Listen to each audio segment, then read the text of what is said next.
Salut tout le monde, bienvenue à la HFI Academy. Nous sommes une équipe qui allons répondre à toutes vos questions concernant le domaine de l'immobilier. Et aujourd'hui, quel est le sujet, Madame Academy?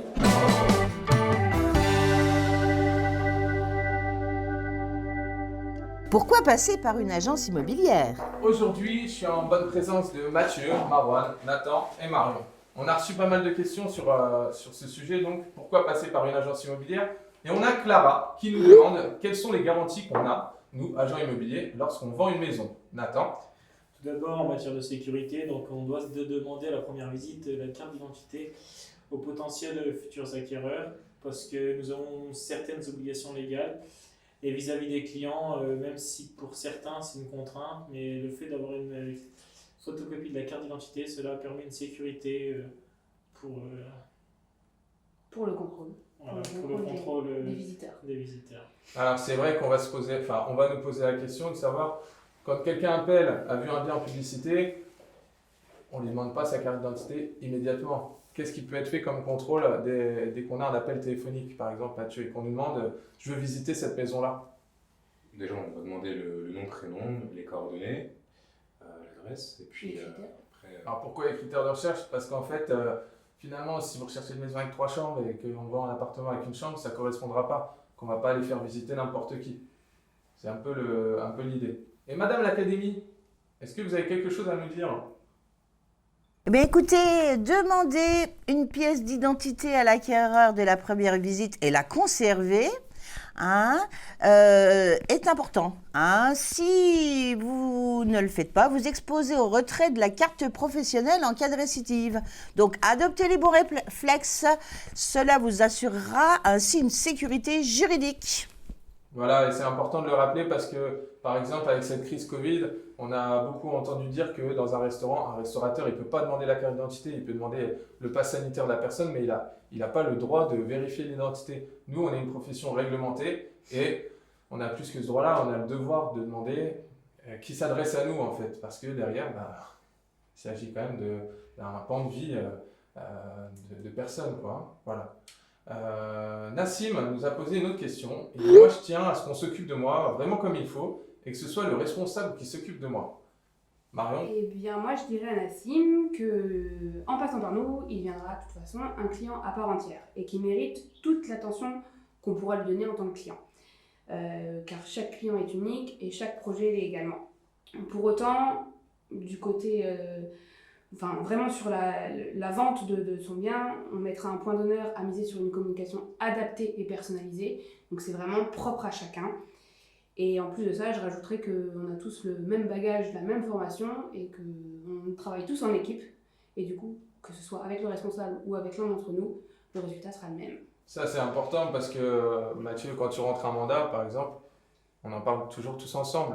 Oui, on en parle vraiment tous ensemble. Après, on est une équipe et du coup, ils ont l'avis d'un négociateur, mais aussi l'avis de tous les négociateurs en même temps. Exactement, et ça, c'est important. Ouais. Et il n'y a pas qu'à la rentrée de mandat, ni à la préparation de la publicité. C'est jusqu'au bout. Ouais, parce que chacun est particulier, comme tu l'as dit, Marwan. Voilà. Julie qui nous demande qu'est-ce que vous proposez d'original en termes de publicité? Marwan, peut-être que vous voulez lui répondre? Effectivement, c'est une bonne question.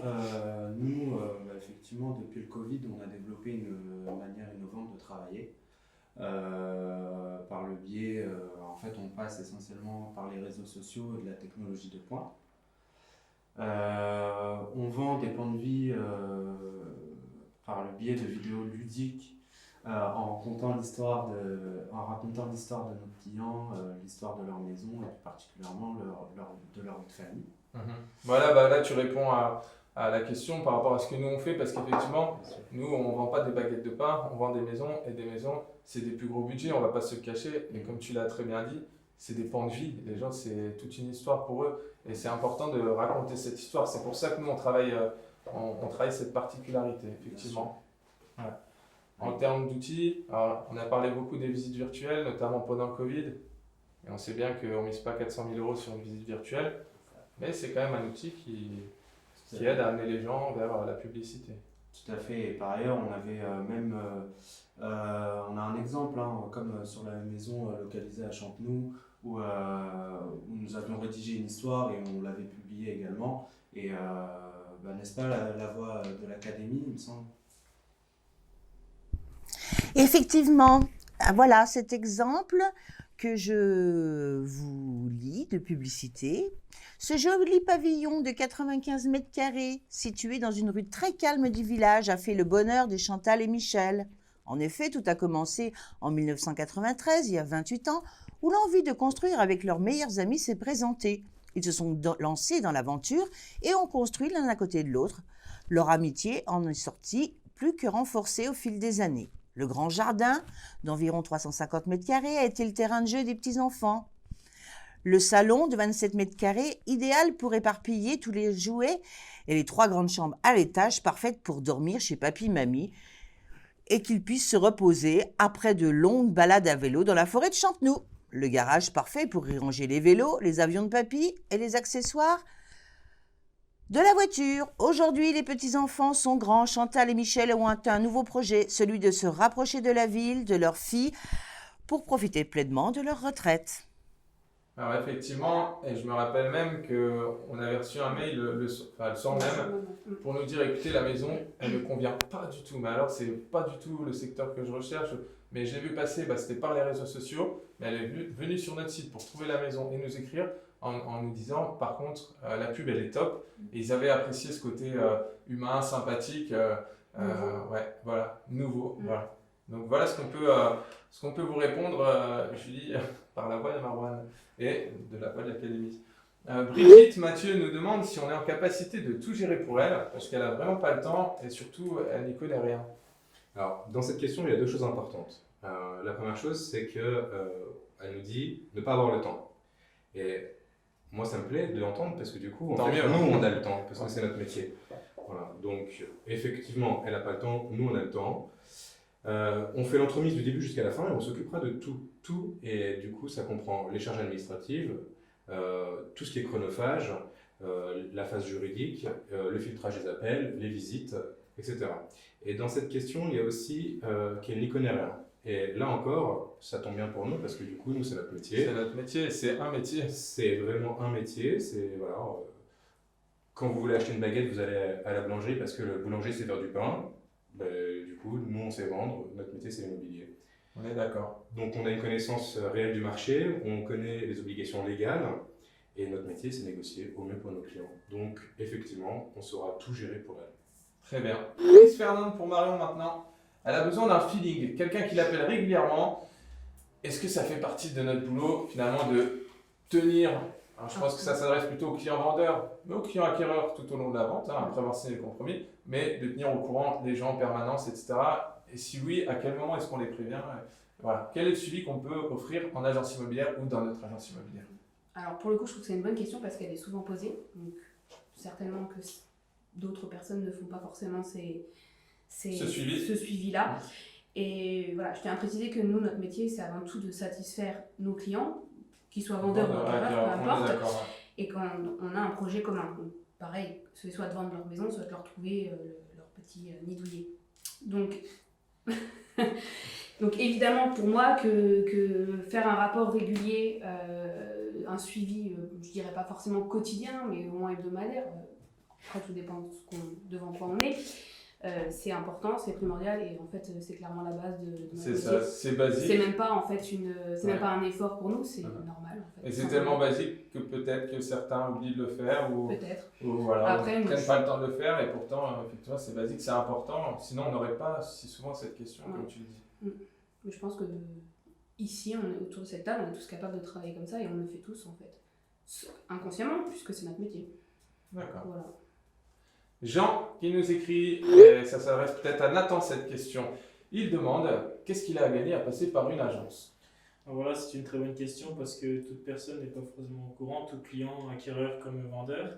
Donc en passant par une agence, voilà, on peut vous offrir une estimation de votre prix à la juste valeur en fonction du marché actuel, de sa localisation, parce que 2 maisons situées dans un même village ne seront pas forcément au même prix. Même dans la même rue. Hein. Voilà. Et d'ailleurs, tu utilises le terme d'offrir une estimation, mais peut-être que tu peux dire pour nos auditeurs, téléspectateurs, peu importe, qu'est-ce que ça peut coûter l'estimation? C'est payant l'estimation? Voilà, une estimation est payante, elle est aux alentours des 250 €. Voilà, et on parle en TTC. Voilà, c'est ça. Voilà, on vous offre également un accompagnement sur toutes les questions possibles que vous avez, sur les documents qu'il faudrait remplir, etc. On vous offre les diagnostics qui sont importants pour la vente de votre maison. On vous les explique si besoin.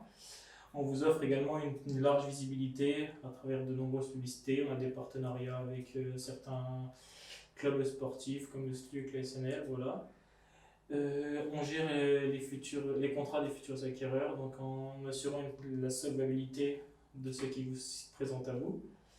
Et voilà, et on assure la transaction tout au long du traitement, et ça jusqu'à la réitération de l'acte authentique chez le notaire. D'accord. Est-ce que la voix de l'Académie a quelque chose à ajouter? Eh bien, la Voix de l'Académie tient à rappeler que les agents immobiliers sont obligés de suivre un petit peu cette loi TRACFIN, hein, qui est un service de renseignement placé sous l'autorité du ministère de l'Économie, des Finances et de la Relance. Il concourt au développement d'une économie saine et lutte contre les circuits financiers clandestins, le blanchiment d'argent et le financement du terrorisme. Donc aujourd'hui, c'est important de connaître l'origine des fonds qui sont utilisés dans l'immobilier. Voilà. Merci. C'est une information effectivement qui est très importante et que les gens connaissent. On entend souvent parler de la loi TRACFIN quand on amène du liquide en banque. Voilà. Mais nous aussi, on a cette obligation-là depuis quelques années. Un certain Benjamin Mathieu nous a écrit pour demander: les agents immobiliers, vous mettez tous des papiers dans les boîtes aux lettres. Vous ne pensez pas qu'il est temps de passer à autre chose? Alors, j'ai sourire aux lèvres, mais parce que c'est une question qui peut nous arriver 2-3 fois dans l'année. Mais justement, une fois de plus, c'est une bonne question à laquelle on va répondre. Oui, alors du coup, je vais dire à Benjamin que effectivement, la prospection fait partie intégrante de notre métier, qu'on a plusieurs moyens de prospection, dont le fait de distribuer des courriers dans les boîtes aux lettres. C'est parce qu'en fait, nous avons besoin de garder ce lien de proximité avec les résidents. Et du coup, je vais lui préciser qu'on utilise quand même du papier recyclé. Alors, on a d'autres moyens de réduire notre empreinte carbone. On travaille le local, on optimise nos trajets et on utilise des moyens divers et variés pour du coup penser à l'écologie. Mais effectivement, aujourd'hui, on a besoin, nous, en tant que professionnels, d'utiliser ce moyen de distribuer des papiers dans les boîtes aux lettres. Très bien, Mathieu. Et ce que je vais ajouter, c'est que en fait, cette question de l'environnement, tu parlais de déplacement, à un moment on pourrait leur montrer notre vélo, etc. C'est vraiment un sujet à part entière que je propose qu'on traite dans une prochaine émission parce que voilà, on a tous ce devoir de réduire l'empreinte carbone et nous on a déjà mis pas mal de choses en place quand même. Donc on répondra plus précisément à ce Benjamin qui nous écrit. Et voilà, la HFI Academy, c'est fini pour aujourd'hui. On se donne rendez-vous dans un mois sur les mêmes plateformes. À bientôt. Ciao. Ciao.